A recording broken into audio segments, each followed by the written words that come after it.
foi o Jânio Quadros que renunciou e falou Jânio Quadros. Forças ocultas me fazem renunciar. E ele nunca falou que forças ocultas eram essas. O que é? Ele deu uma dica? Eu acho que ele deu uma dica. É que nem o Collor. O Collor, se lembra bem, teve muita coisa que envolveu ali. Né? A esposa dele veio dizer que tinha atos de bruxaria na casa da Dinda lá que chamava, né? Uhum. Tinha atos de bruxaria, teve magia negra. Ela falou no Fantástico isso. Que tinha rituais de magia negra lá que faziam sacrifício de animais. Ela chegou a falar abertamente isso daí. Aí quando o Collor começou a periclitar, né, o irmão dele vem lá e denuncia ele, pouco tempo depois ele morre. Uhum. Né? Câncer fulminante. Aí o tesoureiro, que podia ser um outro arquivo vivo, morre.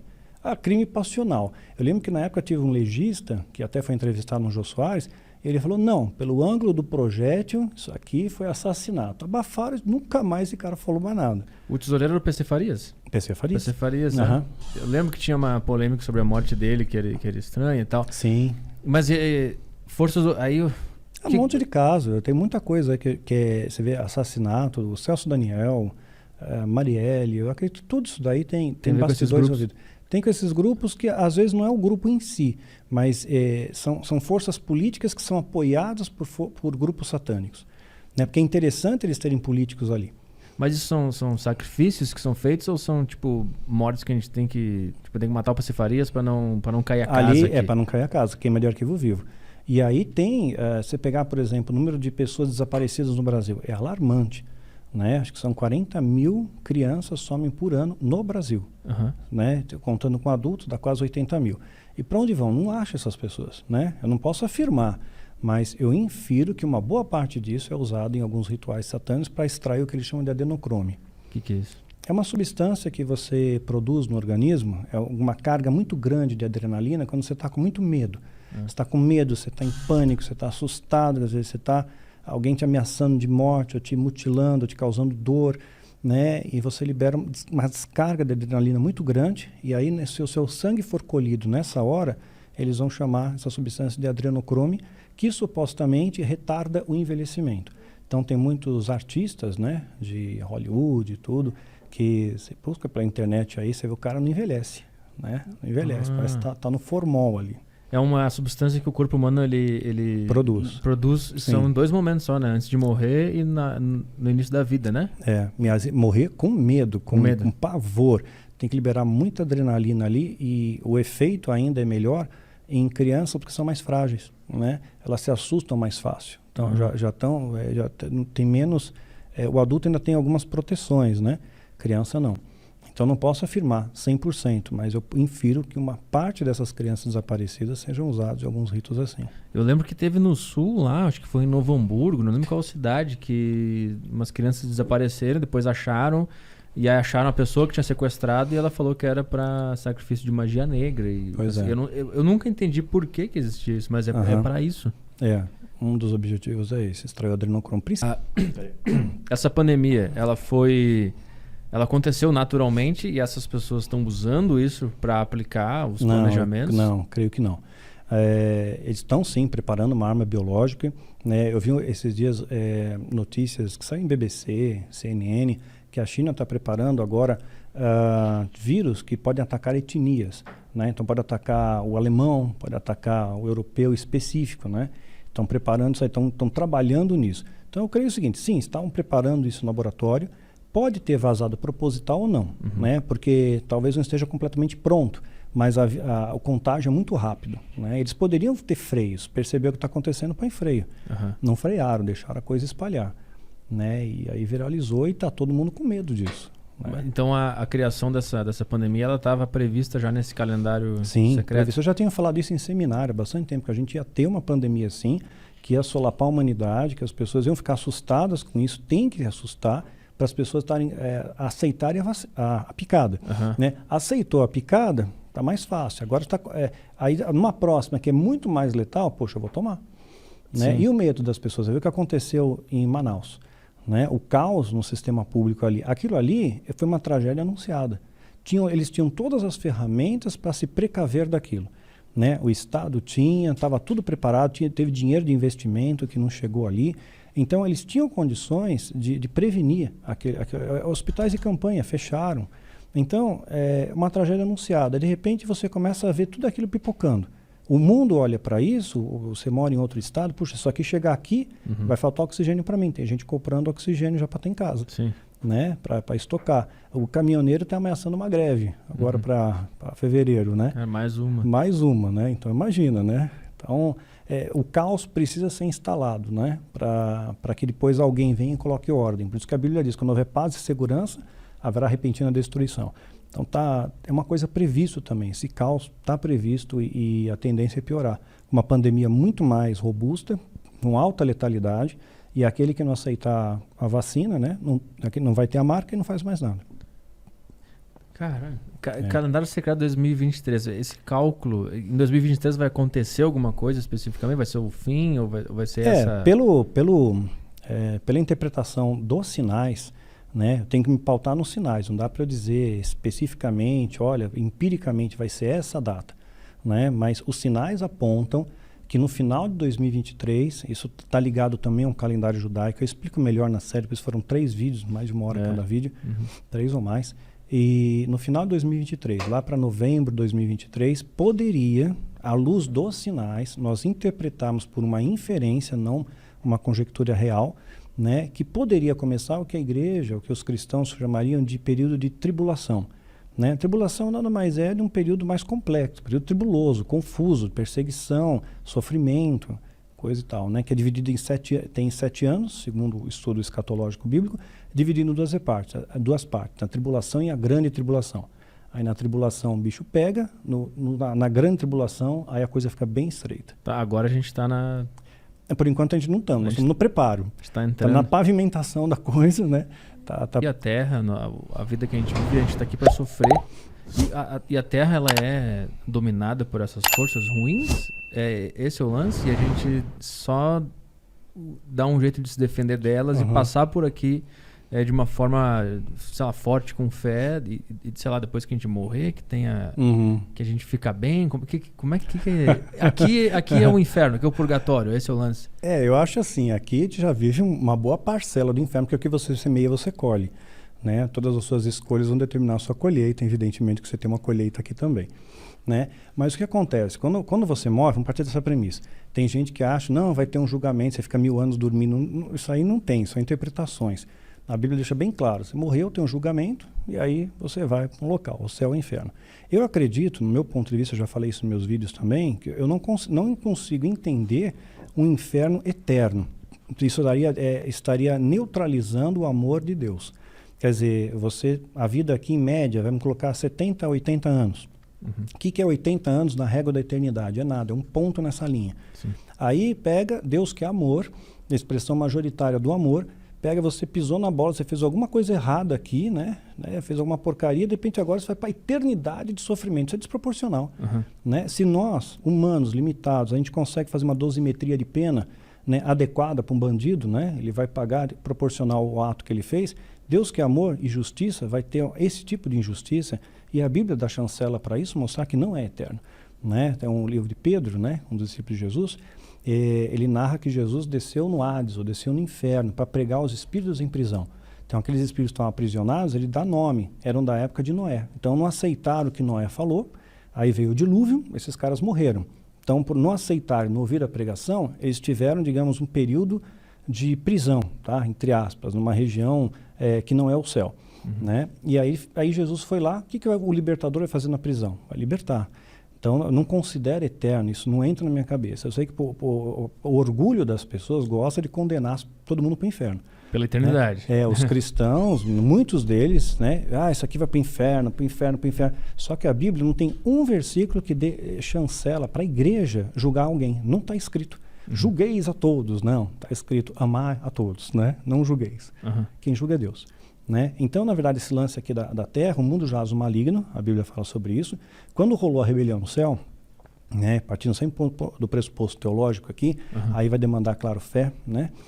Teve a rebelião no céu, Lúcifer, tal, que ser como Deus, ele é jogado para a Terra. Só que ele conseguiu arrebanhar a terça parte, e é bastante a terça parte. A gente tem a terça parte dos anjos que tinham lá no céu.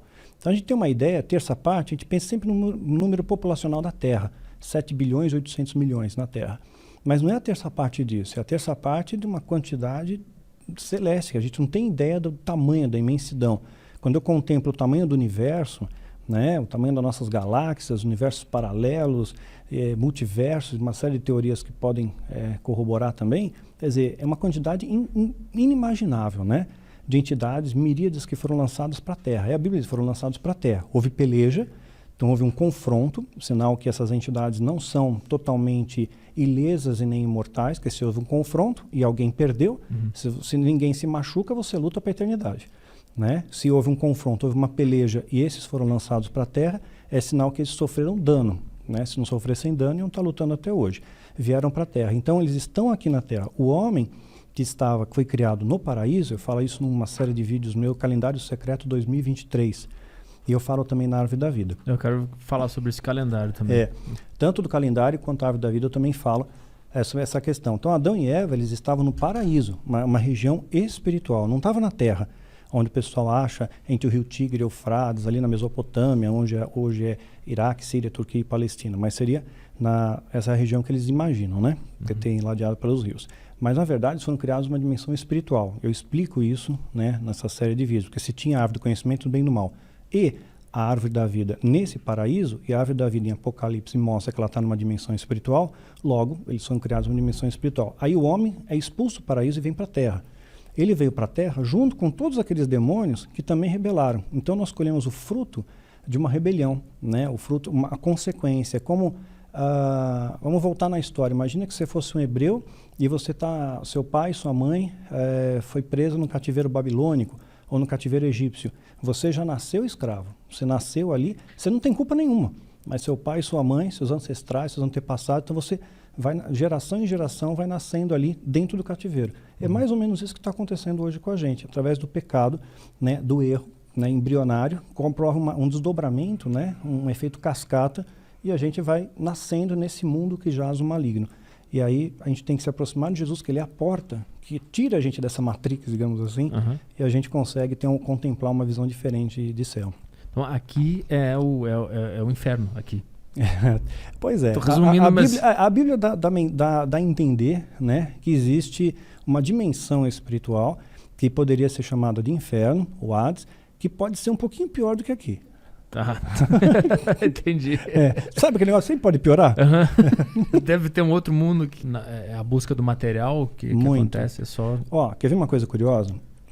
Quem entra para o satanismo hoje, ou antes, o que ele busca? Ele busca dinheiro, prestígio, status, né? Fama.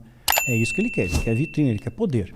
O que as pessoas hoje vão buscar na igreja? Vai nas igrejas neopentecostais. Vão lá porque eles querem a prosperidade. Nós vamos ter a campanha da prosperidade, vai ficar rico, vai ser próspero, você vai ser curado, você vai ser famoso, é a mesma coisa. Ou seja, a Bíblia diz que em um determinado momento, isso já está no Novo Testamento, na Nova Aliança, que os demônios, ou satanistas, né, ou pessoas voltadas para o mal, iam entrar na igreja, iam espalhar dentro da igreja, que deveria ser um celeiro de amor, iam espalhar dentro da igreja doutrina de demônio e doutrina humana.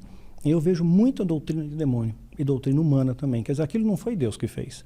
Não é Deus que estabeleceu aquilo, né? Foi o homem que criou aquilo, né? Ou o demônio criou aquilo potencial. Então está levando as pessoas para o mesmo buraco. Quer dizer, o objetivo das pessoas, qual a diferença de um satanista e de um que se diz cristão que vai numa igreja em busca da prosperidade? É a mesma coisa, sabe? Você vê a crueldade, às vezes, que eu vejo dentro de igreja, maltratando, por exemplo, dizendo que vai para o inferno, um homossexual, por exemplo, ou alguém que tem tatuagem, ou que tem piercing, depressiam tanto. Se aquela pessoa não tem uma proteção emocional legal, aquela pessoa entra numa depressão e se mata.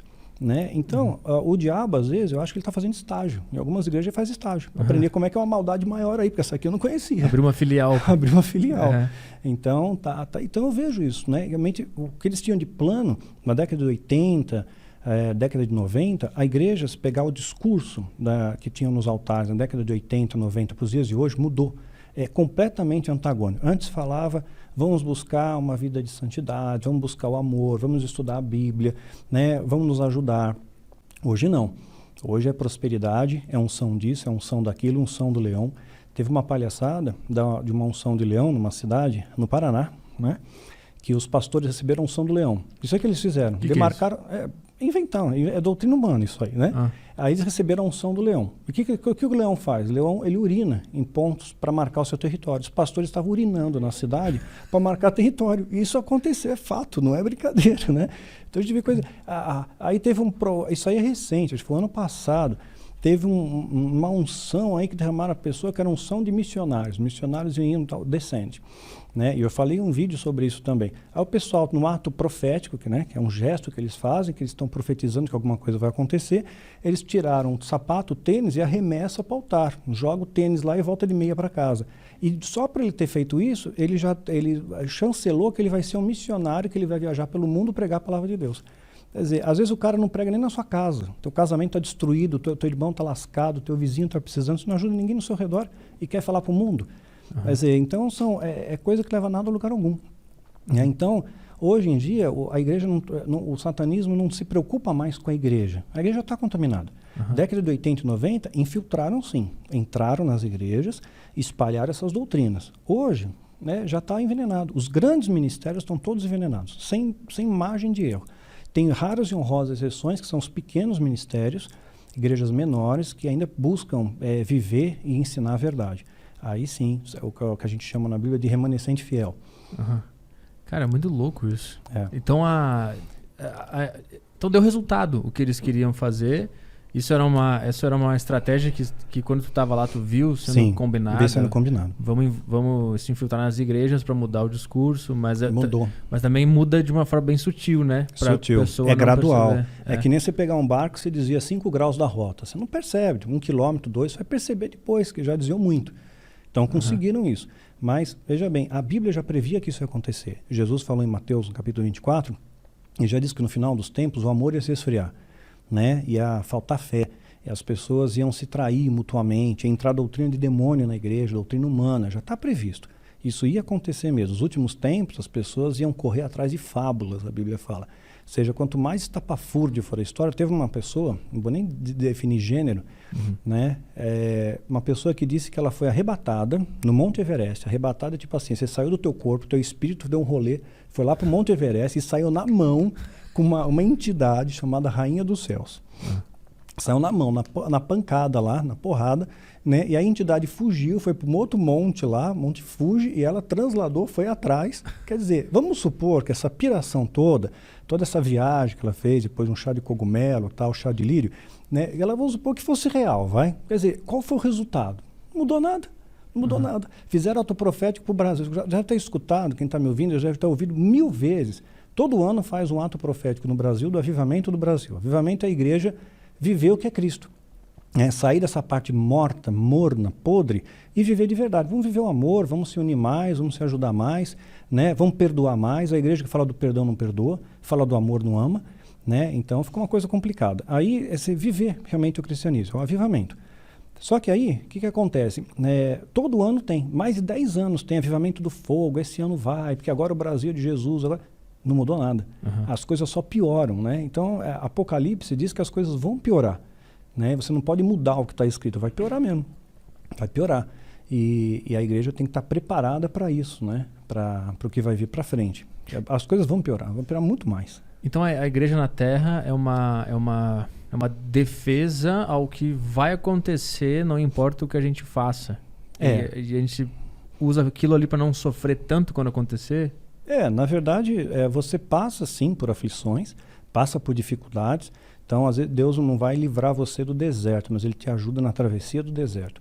Então, a igreja ela vai arrebanhar mais pessoas para passarem por esse deserto juntos, né? Que a gente possa passar com mais serenidade. Vamos passar por dificuldades. O cristão não está isento de passar dificuldade. Eu passo, qualquer um passa. Né? Colocar essa coisa triunfalista é utopia, né? Você vê lá o pastor, não tem problema nenhum. Claro que tem, olha o bastidor dele. Né? Então, tem as fraquezas. Por isso, na minha literatura, eu faço questão de mostrar meus feitos e as minhas falhas também, assim como a Bíblia mostra. Os heróis da fé, né? Os feitos e as falhas deles. Não existe super-herói. Microfone lá, aí corta para não aparecer, só porque temos a privacidade aqui da galera. Pode ir ali. Vai lá. Atenção, pessoal. Pergunta de Beatriz, vai lá. Não, é que quando eu era da igreja, eu nunca entendia muito bem o texto de Apocalipse, que é muito difícil, né? Sim, sim. E fala sobre arrebatamento, das pessoas sumindo. Eu nunca soube o que era fantasia, o que era verdade. Das pessoas sumindo, a roupa ficando, o espírito subindo. Até onde é fantasia, até onde é verdade. E quando o anticristo vier, a igreja já vai ter subido, digamos assim. E aí o que acontece depois? Acaba o mundo depois que ele vier? Não, é assim, existem várias posições escatológicas, tem uma até que fala do milênio e tal, eu explico isso num vídeo também meu, que é um resumo do seminário de escatologia, eu falo um pouco sobre a questão do milênio, e em suma é o seguinte, né, vai ter o Apocalipse, que vai ser um período dividido de 7 anos, que vem de uma profecia lá de Daniel, né, antiga, que corrobora com algumas profecias também que Jesus estabelece em Mateus 24, e vai durar 7 anos. Né? Então, a igreja, para quem é mid ou meso-tribulacionista, são várias posições escatológicas. Tem algumas que acreditam no pré-tribulacionismo, ou seja, a igreja vai arrebatada antes, quando o bicho pegar, a igreja vai embora. Só que se isso fosse fato, se agora fosse, digamos, um arrebatamento, pô, ninguém ia notar quem sumiu. Pô, o cara não vem mais na igreja. Pois é, sei lá, tá viajando, né? Caiu no mundo, né? Se perverteu, o cara foi arrebatado. Então, assim, é impossível. Então, eu creio mais no mídia, no meso, a igreja passa por uma parte dessa tribulação e aí é arrebatado. A Bíblia dá chancela para isso, de que Jesus vem nos buscar, que não nos vai deixar órfãos, que vem nos trazer, que não nos destinou para os dias de angústia, de tribulação. Então, dá valores para isso que ele vem nos buscar. Então, sim, a igreja santa é levada a primeira. A igreja que realmente está levando a sério, o remanescente fiel. É uma galera, não é muita gente, né? Agora, lá para frente, na grande tribulação, aí sim, quando o bicho pega, aí muita gente vai. Aí eu creio que é o grande plano de redenção de Deus, porque quando o bicho pega, quando sabe que você chega no fundo do poço, você não tem mais para onde olhar, só pode olhar para cima, meu. Aqui só tem um lugar, ai meu Deus, e agora, né? E Apocalipse capítulo 7 fala disso, que havia uma grande multidão que ninguém podia contar, todos com vestes brancas, palma nas mãos, e alguém pergunta, puxa, de onde eles vieram? Vieram da grande tribulação. Então, na grande tribulação vai trazer grandes conversões. Aí, paradoxalmente, vamos ter um avivamento. Mas um avivamento porque o povo está vendo que, puxa, a profecia está cumprindo. Aquilo que eu não acreditava está acontecendo. Olha, a pandemia está ralando, campo de concentração, para cá e para lá, e guerra, e se usar tecnologia nuclear. Então, aí as coisas começam a ficar apertadas, a igreja acaba se convertendo de verdade. As pessoas nos convertem. Salomão, ele é mencionado em diversos livros além da Bíblia, inclusive em Ars Goetia, não sei o que é isso, que menciona a ligação dele com demônios. Isso.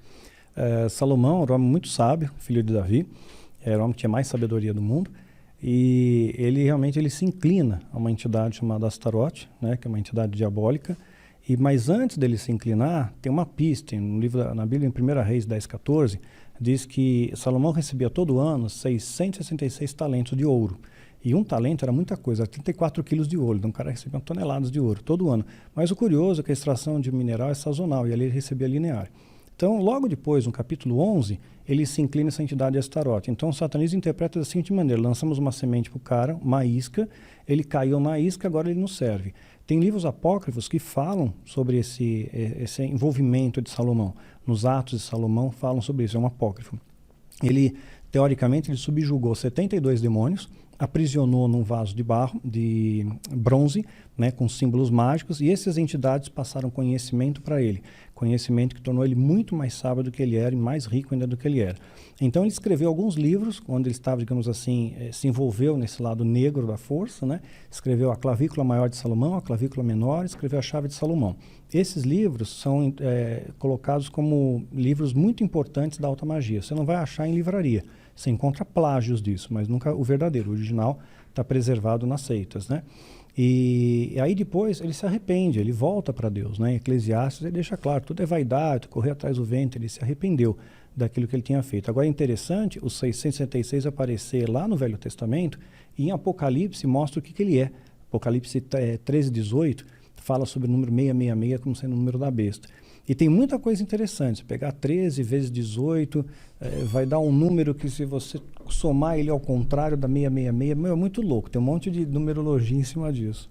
Cara, esse 666, eu também ouvi muito falar sobre isso, mas eu não sabia qual era, o que estava por trás. É uma trindade satânica, é um plágio da Santa Trindade, né? A besta, o falso profeta e o anticristo.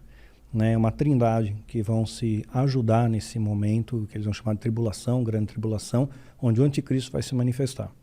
E o anticristo, ele apareceu já? Ele tá para vir? Qual é o... É o Joe Biden? Não, Joe Biden não. Ele é muito... Ele já não tem mais idade para ser anticristo. Tem que ser jovem. Tem que ter fôlego, né? Então, assim, tem pessoas treinadas, né? Desde a época que eu fazia parte do ocultismo, tinham pessoas treinadas. O diabo ele se pauta muito na numerologia, no Cabalá. Então, ele treinou 9 pessoas aptas a ocupar a cadeira de anticristo. O anticristo ele tem papéis para desempenhar. Então, e algumas pessoas corroboram para que esses papéis sejam mais facilitados. Então, por exemplo, o Trump foi o 45º presidente norte-americano. 104 para ele 19 é um número importante para o satanismo, é um número cabalístico. O Trump, ele fez muitas coisas, mas uma coisa que ele fez e ganhou um grande destaque, que ele cumpriu o papel dele plenamente, especialmente o genro dele, sendo um grande articulador da paz no Oriente Médio, especialmente favorecendo Israel. Só o fato dele transportar a embaixada americana para Jerusalém, já é um ato histórico isso, né? Ele conseguiu acordos de paz naquela região inimagináveis. E esses acordos provavelmente vão continuar, que vão favorecer provavelmente no futuro próximo a reconstrução do templo, né? Os judeus eles têm um site, inclusive chamado Instituto do Templo. Eles estão tudo preparados para fazer o templo de novo. Então eles têm os sacerdotes, tem um mapa, tem a planta, tem um candelabro menorá de ouro, tonelada ali, milhões de dólares vale o negócio. Só que o local para construir é no Monte Moriá, onde hoje tem uma mesquita. Então esse é o grande pomo da dificuldade. Porque quando Israel ganhou o status de Estado, ganhou sua independência em 14 de maio de 1948, logo depois da Segunda Guerra, o traçado que a ONU fez para eles devia ser maior, devia abranger mais partes da Palestina, incluindo o Monte Moriá. Então isso é uma grande discussão hoje entre os judeus, tem essa grande briga judeu-palestino, né, disputando um território ali que eles consideram sagrado. A própria Jerusalém é uma parte meio dividida ali, né? Então, digamos que o Trump deu uma frustrada nos planos da galera do mal. Não, ele ajudou. Ele ajudou, puta, não entendi nada. Porque ele está preparando os acordos de paz. Né? Ele está pavimentando a coisa, ele está preparando os acordos de paz, ele está corroborando para que Israel seja uma posição estratégica que no futuro próximo possa reconstruir o terceiro templo, que é uma profecia bíblica. Então ele deu uma pavimentada ali. Buguei. Ele deu uma pavimentada. Tá, mas o acordo de paz não é uma coisa boa? É uma coisa boa. O anticristo, você pegar, o Apocalipse, fala de 4 cavaleiros, cada um tem toda uma simbologia. O primeiro cavaleiro que entra, ele é um cavalo branco. Cavalo branco representa poder, né? O príncipe no cavalo branco, Napoleão está no cavalo branco. Quer dizer, sempre essa ideia que nós temos, esse arquétipo já está ligado a um cavalo branco, poder e paz. E em cima desse cavalo branco tem um cara com arco nas mãos. Então mostra que ele tem poder militar, mas ele não está usando esse poder militar. Ele vai tentar argumentar na paz. Então, no cavalo branco, paz, né? E o arco sem flechas. As flechas estão lá na nota de $1 que a águia está segurando. Né? Então, mostra que seria alguém vindo dos Estados Unidos, nova ordem mundial. Então, alguém vai chegar trazendo um acordo de paz. Esse é o anticristo. Inicialmente, ele traz paz, né? Para que todo mundo se una. Né? Então, quando eu vejo, por exemplo, a questão o aquecimento global. Se isso for um interesse coletivo, une as pessoas, bom. O Al Gore foi laureado com um prêmio Nobel, né, com o livro dele, Não Verdade Inconveniente. Então, estão preparando o terreno aí. Né? Então, inicialmente, sim, vai tentar promover a paz, vai trazer segurança, vai dar uma aquietada, puxa, agora a coisa está ficando boa, agora sim, só que aí não. E aí logo depois vem o planejamento que eles real. Sim. Ah, entendi. Então mas aí essa construção desse templo vai criar uma guerra, um conflito? É isso? Inicialmente vai trazer, provavelmente, ele pode ser gerado mediante uma guerra. Os Estados Unidos é aliado de Israel. Digamos que Israel seja atacada, os Estados Unidos tenha que rechaçar isso, ele pode, de repente, destruir aquela área ali que eles querem construir o templo. E pode agregar aquilo para Israel, hipoteticamente. Né? Não sou especialista em comércio exterior, mas poderia acontecer algo nesse sentido. Mas nunca vai ter, então, um anticristo específico? Não, tem um cara que vai ser o final da linha. Tem entendi. alguns que vão pavimentando, vão preparando, levanta para ele cortar. Entendi. Né? Então, são os levantadores aí. E a gente está longe disso ou tá perto? Por observação, acho que está perto. Está perto.